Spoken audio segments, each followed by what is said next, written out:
All right. I've initiated the 5-minute countdown and we're about to get rolling here. Thank you all again for joining us here. Welcome. We're glad you're here. I've got a great show together for you. I've been honing my skills on how to run these darn live streams. It really is an art form. But I do have I've reached a level where I have a formula now and kind of a blueprint for putting them together. I've streamlined the approach to getting films and videos and music into the live stream and not taxing my computer as much, and that seems to have been the issue before. So you got to fiddle with the resolution and the frames per second and the hertz. So you got to find a fine balance of what the computer is capable of, and then you build your live stream in the software around what your computer is capable of.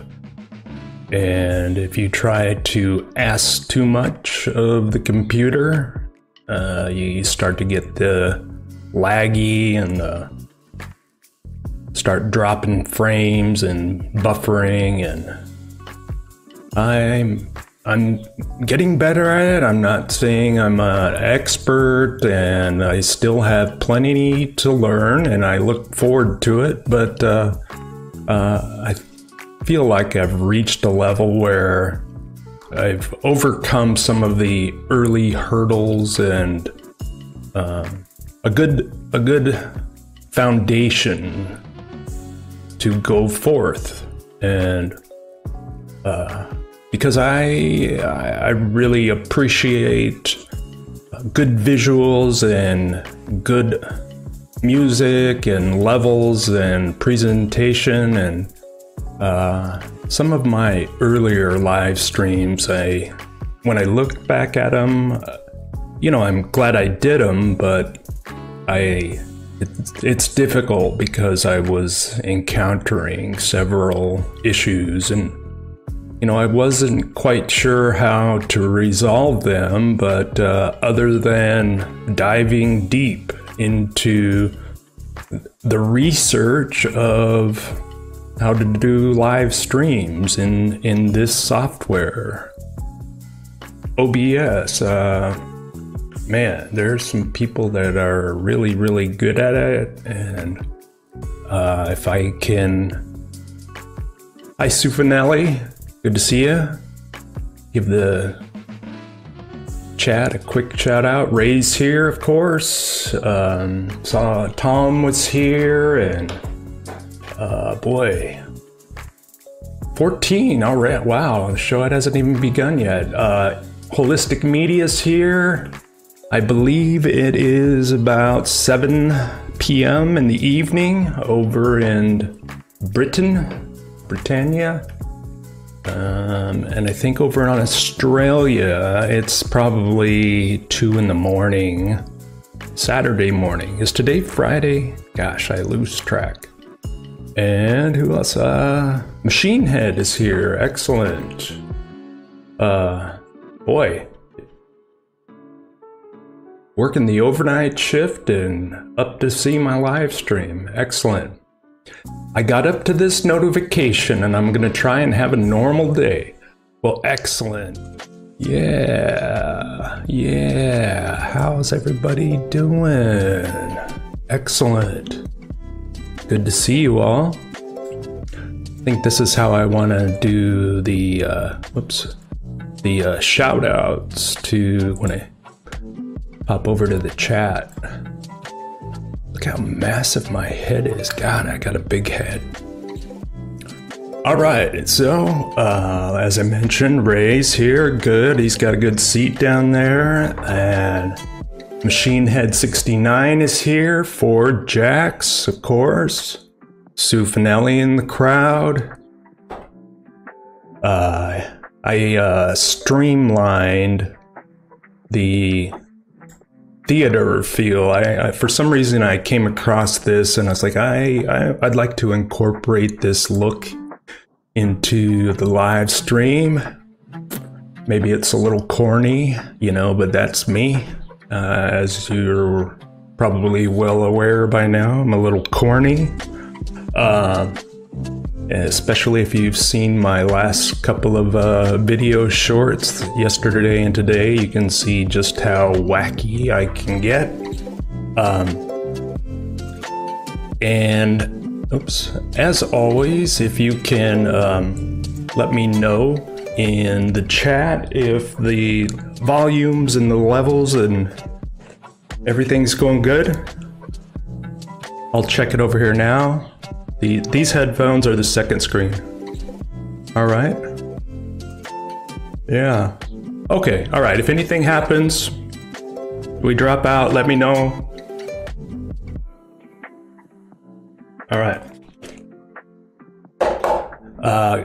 Got a great show. Got a bunch of some of my previous research that maybe some of those new to the channel or new to the live stream haven't seen, and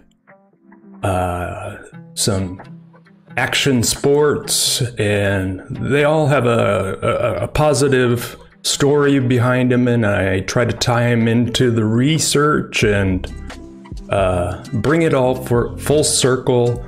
I've been diving deep into some of my personal vaults, my footage and photographs, and I know Machine Head has been doing that as well. He's been sharing, boy, loads of good research.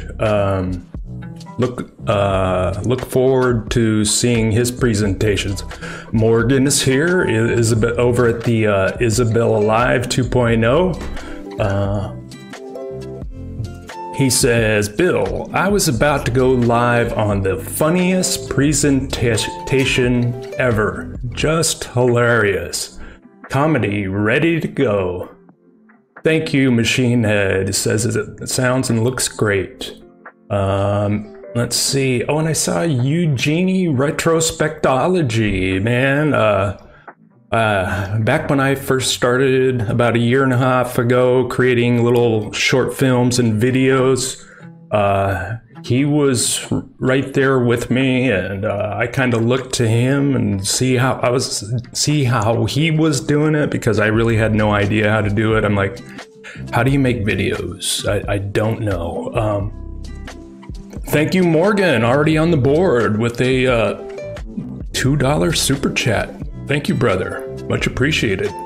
That all goes to furthering the research and supporting the channel and the short films and the live streams. It really is appreciated. Thank you.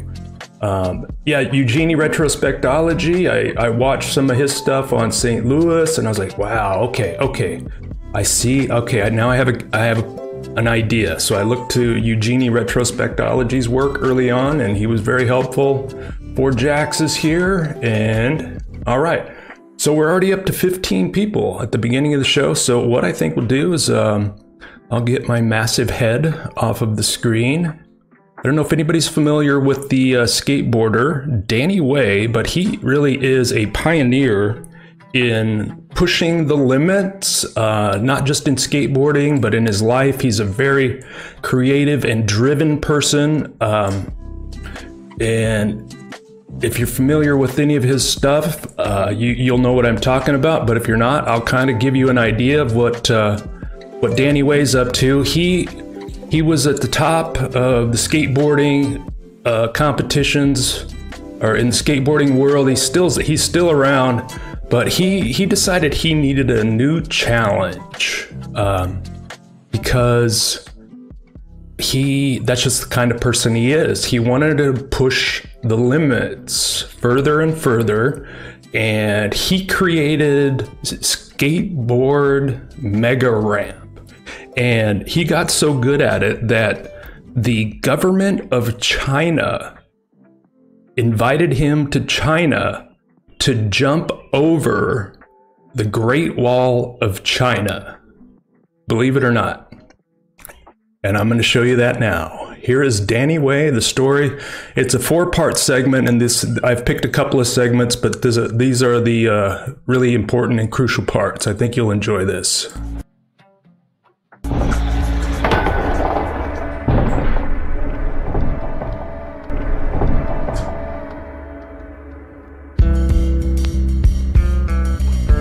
Can be the only guy in skateboarding that's, you know, riding these ramps, being different, being unique, pushing the boundaries and progressing the sport. But if I'm the only guy doing it, then what's that doing for the sport of skateboarding?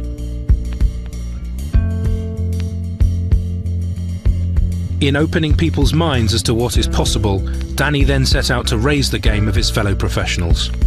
After 10 years away from the X Games stage, Danny returned in 2004 with a 10-story high structure and his very own new competition. Are Skateboarding 70, Big Air 80 feet born. in the air. 60-foot rolling. Here he comes. So he became a pioneer of skateboard mega ramp. Skateboarding the same way I did and go, there's so much that hasn't been done yet.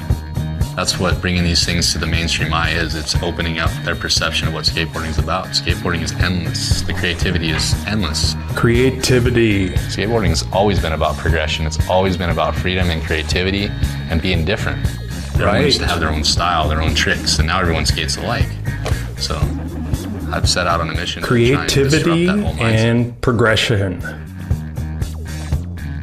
Pushing the limits. In July 2005, Danny's endless desire to push the boundaries of his sport took him and his support team to China.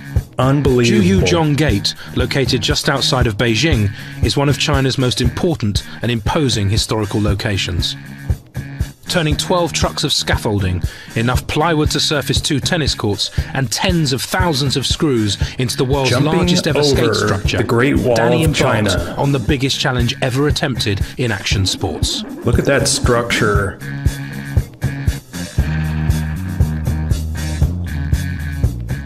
Once the ramp's constructed, you know, that part of it's, you know, forgotten.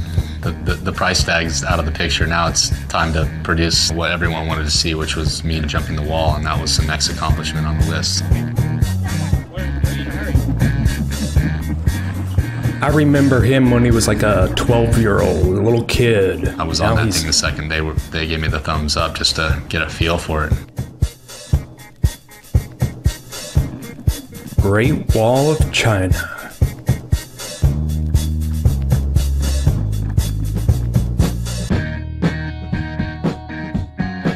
You know, it's quite an accomplishment if you get the Chinese government to bring you in.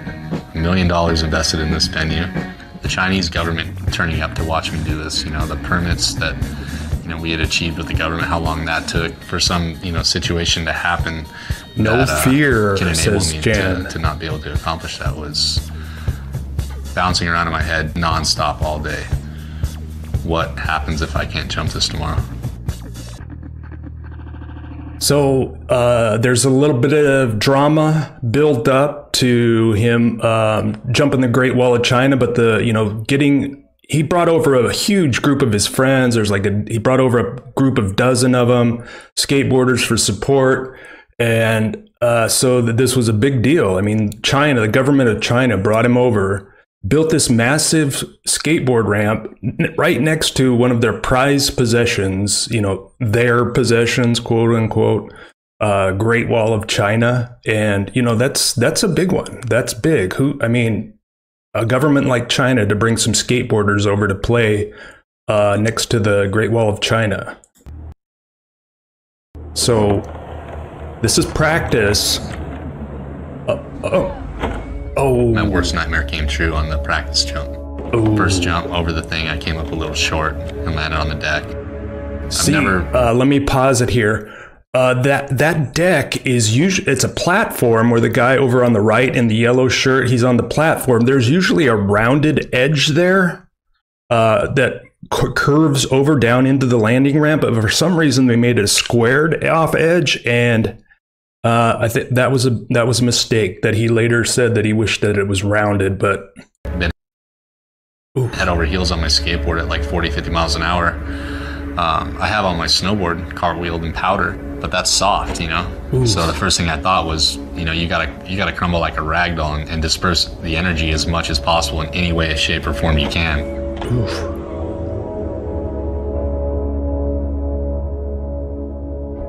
Hello, Hippie Shake. Welcome. Greetings. Good evening over there in Wales. 7 p.m.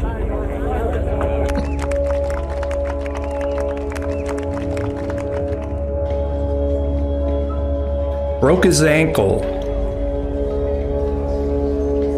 and took him to the emergency room. I felt like my exit strategy was spot on.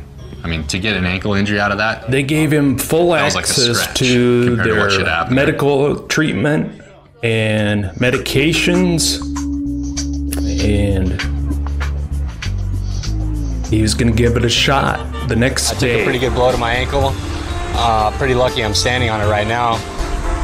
I mean, obviously, you know, I put a lot of energy and time into making this happen, and beautiful an ankle injury is not going to take me out at this point. The day of the jump, there were so many thoughts racing through my brain that I just couldn't really calm down to just say, okay, it's not a big deal, you can do this. What's up? It's like a switch that you got to flip to kind of close off everything around and put on your, you know, your channel vision. And say, all right, the only thing I'm going to think about and the only thing I'm going to do right now is walk up those stairs, put my board down, stand on it, and jump that thing. Working through adversity. All right, so that was part one of the Danny Way jumping the Great Wall of China. I'm going to show you part two, but in between there, I want to show you another one of Danny's projects just to kind of give you an idea of the type of person he is. Danny Way is the pioneer of the skateboard mega ramp, and he wanted to own the record for the highest aerial maneuver on a skateboard out here in the countryside in California. Danny's well invested in DC Shoe Company, and he's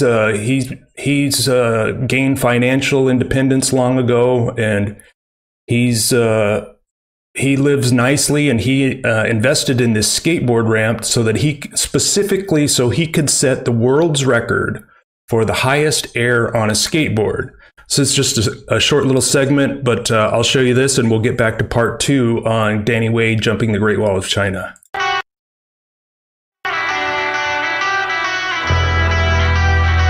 Look at that thing.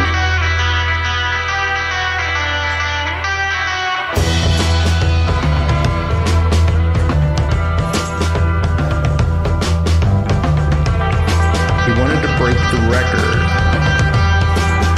So he had to build this ramp because he had to specifically build this ramp to set the record.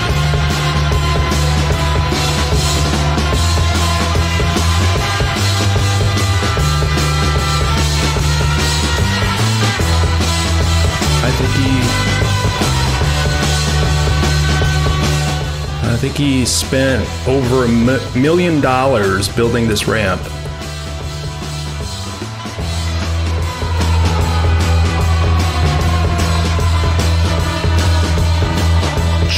Christmas.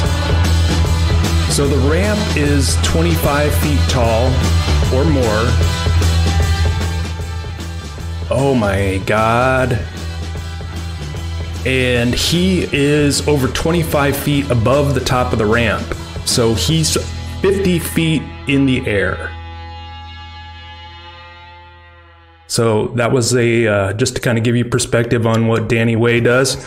Now back to part two of the Great Wall of China. The day of the event.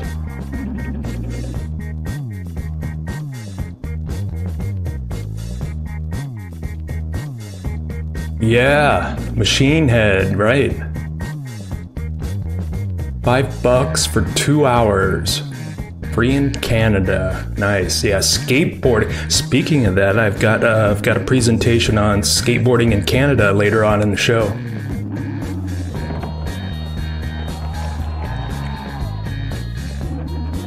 Yeah, so on a broken ankle, the day of the show, Danny Way came through, pushed the boundaries, pushed the limits, and came out and made the Chinese government happy. The people of China were happy, and he's considered a hero over there. But look at the structure at the Great Wall of China. I mean, what a setting is that? To bring yourself and your family and all of your friends over to China and hang out at the Great Wall of China for a skateboarding event. How awesome is that? What was I going to say? Totally forgot. It'll come to me. It's kind of surreal to end up in China with a ramp over the So that's, I mean, I try to tie back in the, you know, the action sports into our research, our community, like old world, mud flood, meltology, ancient miners, flat earth, all of it, you know. So I come at it from what I know, what I have in that I've experienced in my life. So I try to draw upon those. There's Danny as a young kid. That's when I first started remembering Danny. That's the motivation. Yeah, I try to involve all of the different parts of our community, all the different theories. I mean, as far as I am concerned, I definitely love skateboarding as much as I did. All of the theories are on the table for discussion. I think they support each other. We learn from each other. I try to stay away from all the division. And what do we got up here? Oh yeah. So I've been going through my personal collection from the 90s. I had some video footage, and some of it survived. I'm on the hunt for other stuff, but I released this video yesterday. Maybe you haven't seen it, maybe you have, but this is 1997, Lincoln, Nebraska, and I had a trampoline in my backyard, and we would go nuts. And back then, video cameras were still kind of rare, personal use anyway. So I was a student at the University of Nebraska in the broadcast journalism department, and I had to do a video project, a videography project. So I got to bring home a nice camera, and I took full advantage of that. And this was the piece that I brought to the class and showed in class for my journalism project. This is John Kilgore and Rich Flowerday in my backyard.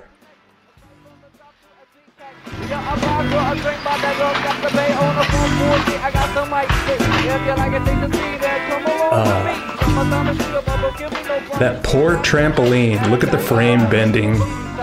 We had so much fun.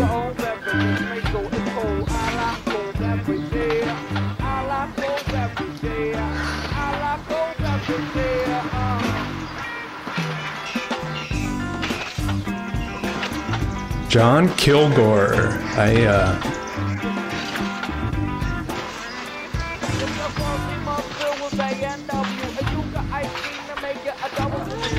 These edits are all original. This is how it looked.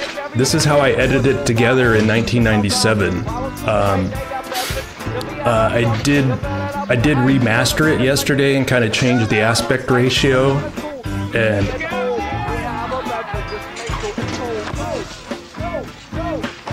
the beater sticks. We had competitions and battles.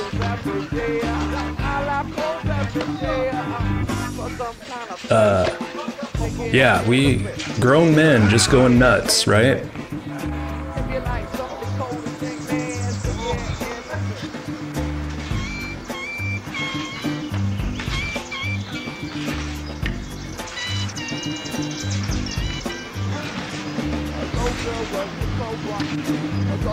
So I mean, when we weren't skateboarding and when there wasn't a ramp around, we were always kind of looking for stuff to do. So we would put a skateboard on our feet while we were on the trampoline, and that's me doing upside down trampolining. That's John Kilgore.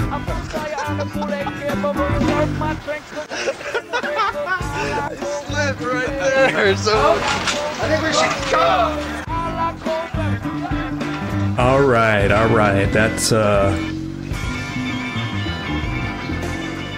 That's a little of my wackiness, kind of my historical wackiness, but hopefully it's not too wacky for y'all. That's just kind of how I am. But if you'll remember, back in March or February, I did a presentation on Dublin, Ireland, the Easter Rising event in Dublin, Ireland, and I put a lot of effort into that. You know, I had just gotten done doing a bunch of live streams when Ray first initially kicked off his channel.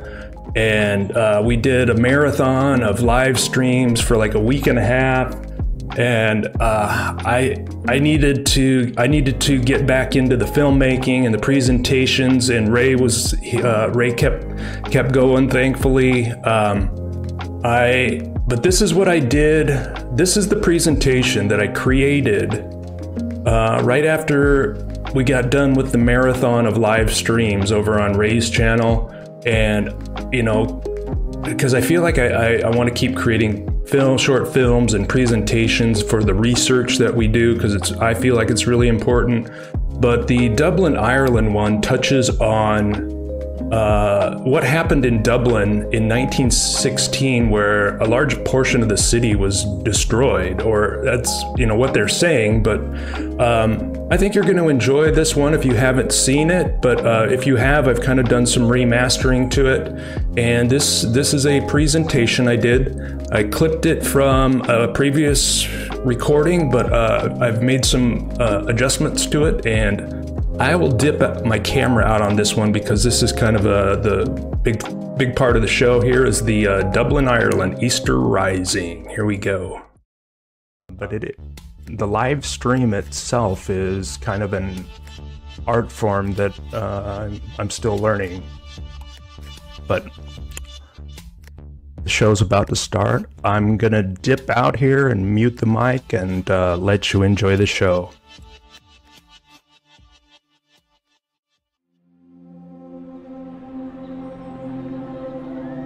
What was Dublin like in the early 20th century?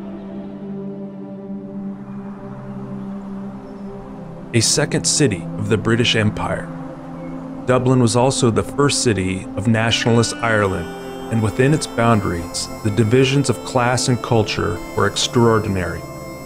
This was a city of genuine diversity, its many complexities defying easy explanation. Rich and poor, immigrant and native, nationalist and unionist, Catholic, Protestant, Jew and Quaker, and so many more were all bound together in life of the city of Dublin.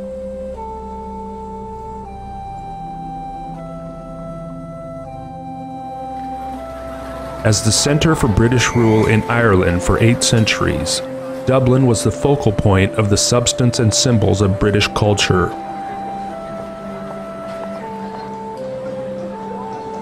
Dublin was moving into a decade of remarkable change. Little would remain untouched.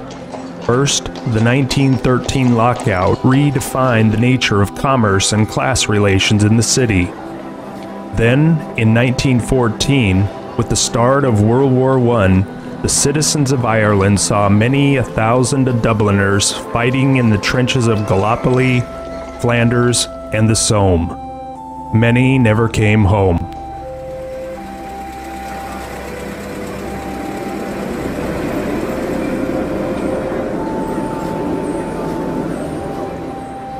Throughout the 19th century, power in Dublin slowly shifted from the Protestant ascendancy to the emerging Catholic elite. At the heart of the city stood the huge stone fort called Dublin Castle, constructed following a 13th century decision of King John. The castle was the center of British rule in Ireland. The Irish sought self-rule for their republic and a separation from British authority. Nothing transformed the physical appearance of Dublin as profoundly as the evolution in transport. Trams, horses, and bicycles still dominated in transport in Dublin, but the private motor car was growing in importance. In an era when almost all entertainment was live, these workers, men and women, went to dances, to concerts, to operas, to orchestra recitals, to the theater, to sporting occasions. There were regular concerts in Liberty Hall where all could meet under apparently innocent cover. Beneath the surface, out of sight, was the other side of the city, the poverty, the grinding, awful poverty. Slums filled to overflowing with people without hope, dying in greater numbers than perhaps any other capital in the British Empire. Starvation, disease, and death were rampant. These misfortunates could not enjoy the theater, the opera, the concert. Their only pleasure perhaps, a cigarette or a drink on Sunday. The sounds of war were far away, but they were beginning to echo here as those who wished for change sensed an opportunity. But Ireland was pregnant with anticipation. Soon she would be delivered of her child, and a terrible beauty would be born.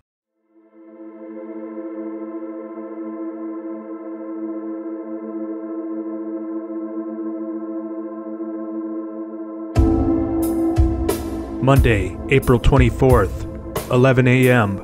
Members of the Irish Volunteers are seen gathering in uniform at Blackhall Place.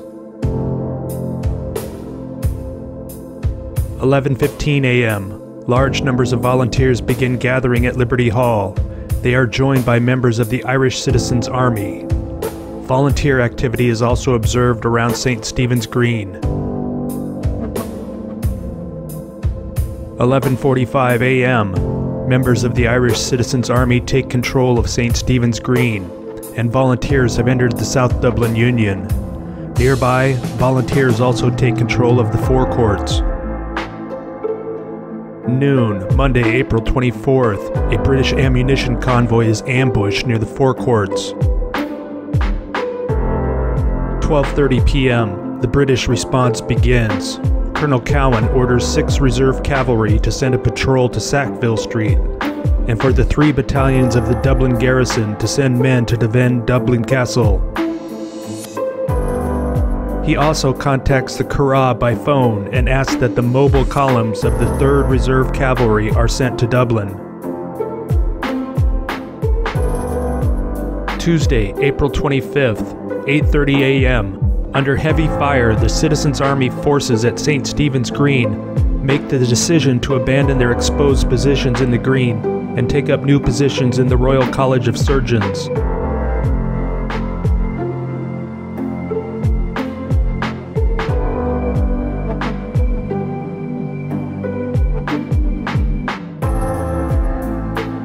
Wednesday, April 26th, 8 a.m. The news that martial law has been proclaimed by the British authorities is announced. Thursday, April 27th, 5 a.m. British troops begin using improvised armored cars to move men and materials more safely around Dublin. 10:30 a.m. The fire at the Irish Times building spreads quickly, and British troops are able to move forward under the cover of smoke. Friday, April 28th, 1 a.m. Fire is out of control at Sackville Street, and the Dublin Fire Brigade is stood down due to danger of small arms fire in the area. Saturday, April 29, 6:30 a.m. Heavy fighting on North King Street as the British try and take the remaining buildings. Some rebel positions have been abandoned. but more soldiers are killed and wounded when they attempt to take Riley's fort. Sunday, April 30th, 10 p.m. The rebellion in Dublin is over. The fighting decimated large parts of central Dublin and will take years to rebuild. In all, 447 people have been killed, including 252 civilians, and 2,500 are wounded. 64 rebels have died, along with 16 policemen and 116 British soldiers.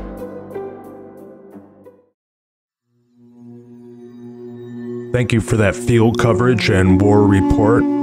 Our brave men and women capturing photographs and films from the battlefield.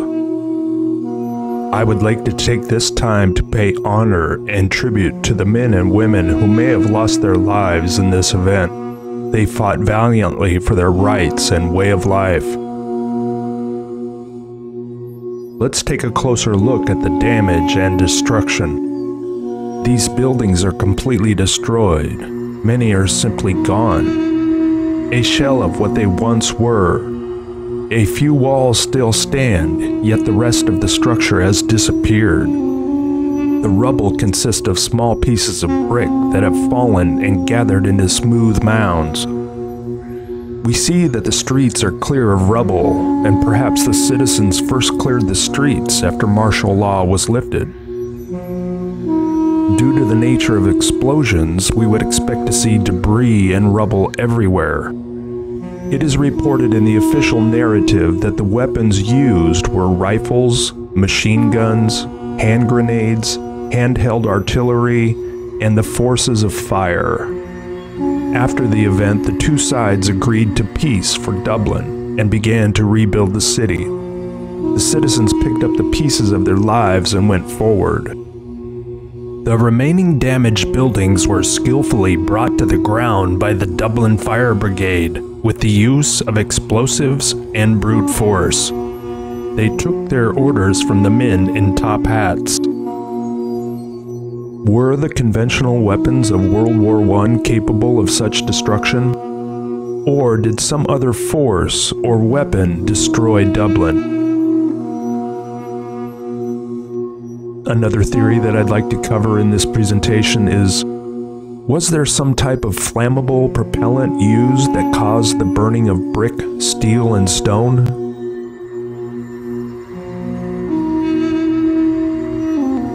In the previous section of the War Reporter, we heard an account of buildings engulfed in flames with heavy smoke. Having the fire brigade at this event is something that we're going to take a closer look at. It's in regards to what happened in Dublin and what happened to other cities all across the face of the earth. On one hand, it does make sense for the safety of the fire brigade members not to fight a fire that's in the middle of an active war zone. However, I theorize that fire brigades could have played a larger role at these types of events.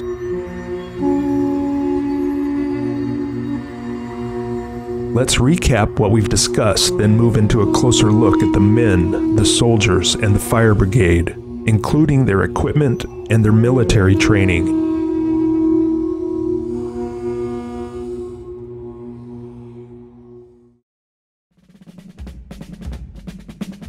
According to the official narrative, in 1916, Dublin, Ireland experienced a week-long battle inside the city between the Irish and the British. This took place while World War I was in full swing hundreds of miles away on mainland Europe. Many of the Irish and British soldiers were allies as they fought together against the Kaiser in Germany. The finest military weaponry went with them as British and Irish war assets were deployed in a distant war theater. The men and women that were reported to have done this damage were from reserve units, and reinforcements were called in from far away. As we can see from this B-roll footage, artillery brigades consist of many soldiers, many horses, and the heavy guns. In order to bring artillery to the battle, the brigade had to travel long and far, off the beaten path, to get into position. the members of the Irish Army and their volunteers would want to target these incoming British artillery brigades. Irish snipers could wreak havoc on the British forces.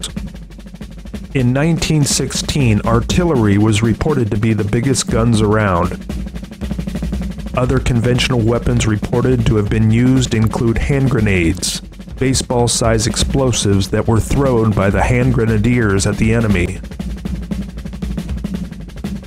Rifles and machine guns were also used by many of the participants. Were the conventional weapons of World War I capable of such destruction? Or did some other force or weapon destroy Dublin? In this section, we're going to take a look at the fire and the original fire brigades. Aside from the weapons, fire played a role in the destruction of Dublin and other Old World cities. Let's take a look at the definition of brigade. A brigade is defined as a large body of troops with a tactical and administrative unit composed of a headquarters, one or more units of infantry, or armor and supporting units. It is also defined as a group of people organized for special activity. This is rare footage of the Great Vancouver Fire of 1904. We can see how intense the fires can be. We also see the fire brigade in action during the event and afterwards. Can a conventional fire burn down buildings made of steel, brick, and stone? Or would a propellant need to be applied to achieve more destructive results? These buildings are fully engulfed in flames with the contents inside providing the fuel. Or was there an accelerant applied to the building either before or during the event? We can faintly make out something being sprayed out of the hoses. We typically assume that's water. Could they be spraying fuel onto the fire? As we've established, the members of the fire brigade were well-trained military men with expertise in explosives and weaponry. Could these events be military exercises?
We've looked into the role of the fire brigade at these types of events.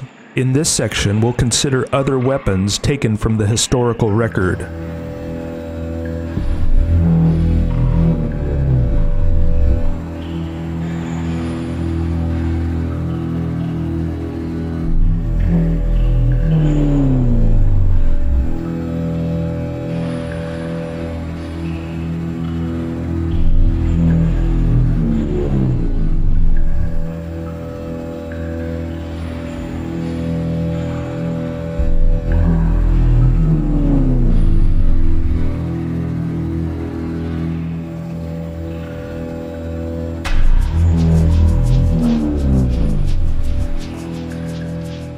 What's going on here in this photograph? This is very suspicious.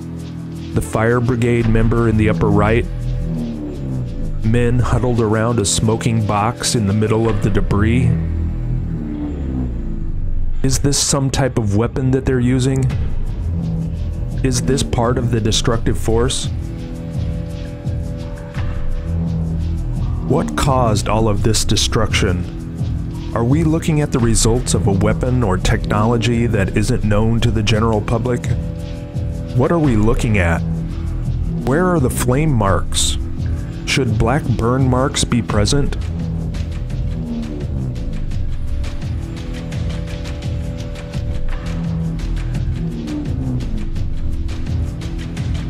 Throughout history, we see many similar events. Numerous old world cities have been destroyed by fire, war, or other forces. This appears to be a repeating script with similar actors and similar equipment. For example, Boston, Massachusetts reportedly burned down in 1872. We can theorize that there is a concerted effort to destroy the old world, city by city, building by building. Whoever is controlling these events has the resources to carry out this destruction all across the face of the earth, decade after decade, century after century.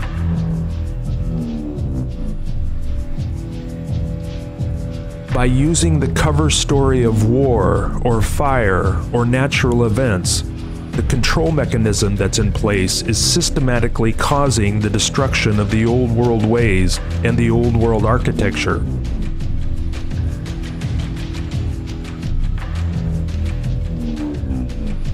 What other weapons can we examine from the historical record? We see some examples of sound cannons, reportedly able to cause a direct shock wave. It is reported that farmers have used this technology to shoot a shock wave into approaching storm clouds, which dissipates the likelihood of hail. Here's a photograph of reported aerial listening equipment capable of detecting incoming aircraft. Could this be converted into a directed sound weapon by focusing sound waves onto a target? Another weapon for examination is electromagnetic technology. Electromagnetic technology is available for view in the historical record. Coil cannons which propel a projectile with the use of magnets and an electrical charge. Apparently, you can assemble these cannons in all shapes and sizes. Reportedly, this farmer here assembled one in his barn.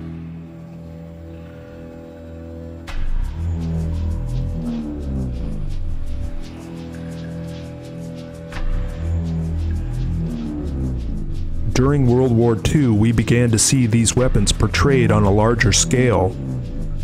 In the article, we read that miniature earthquakes can be produced from the magnetic field around this weapon.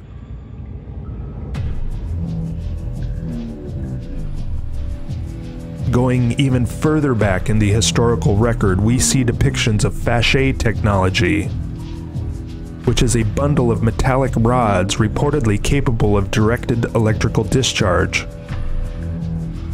Fachet weapons were revered and celebrated, showing us that they knew whoever owned this technology was in control of the power.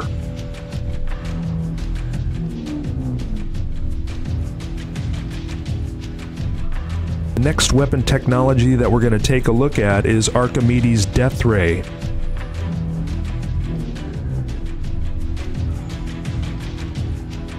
Archimedes' death ray technology is shown in this alchemical era depiction. The characters have devices that can harness and amplify the sun's power. We see the sun rays being collected and reflected onto a ship near the shore, causing it to burst into flames.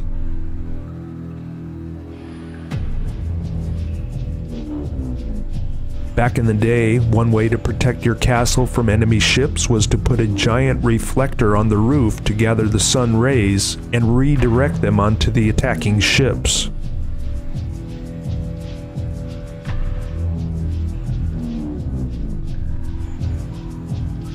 Some might say that this technology is fantasy, make-believe, that it never really existed, that all the many depictions from different artists are all from their imaginations. However, this technology deserves further investigation.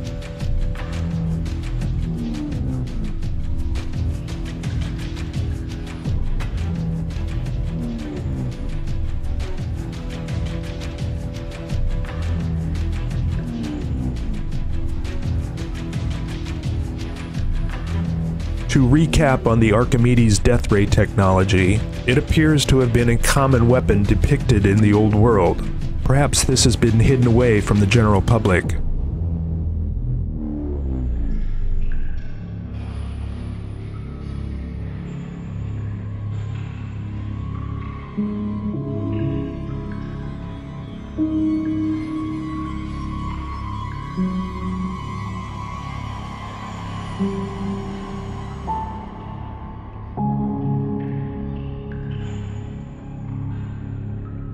Now we move on to Greek fire.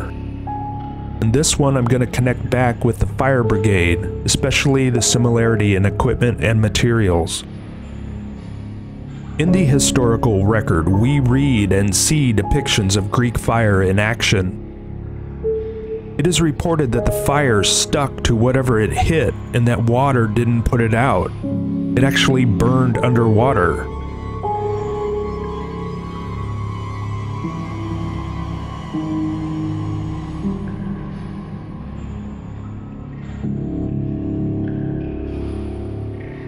I'd like to reiterate that I'm simply theorizing here.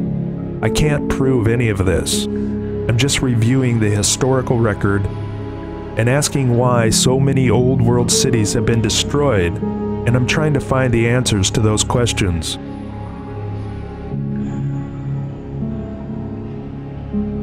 Could this type of weapon or technology have been used by early fire brigades to bring down specific buildings?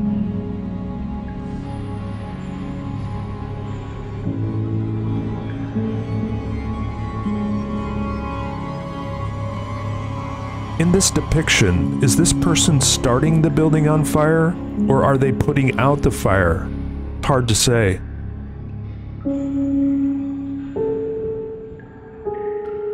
The individuals in the fire brigade were well-trained military soldiers. They were well-versed in explosives, weapons, fire, and fire control. Being a part of the military, they knew how to be highly organized and how to follow orders.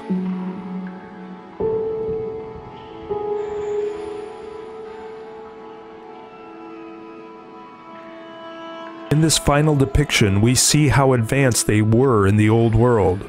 The architecture, the ships, the craftsmanship, and the weaponry on deck.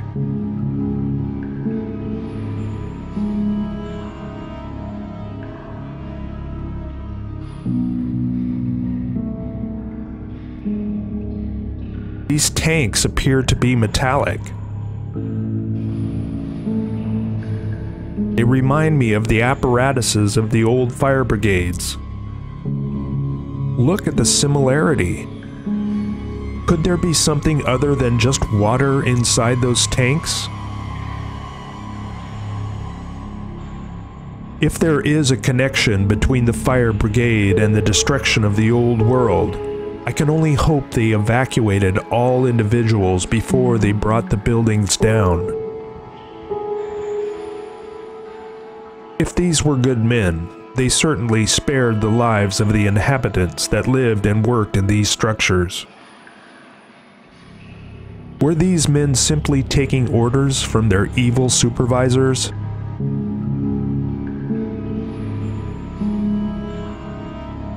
It is sad and spooky to watch the buildings burning, knowing how it affected the lives of the men and women and the boys and girls in the area.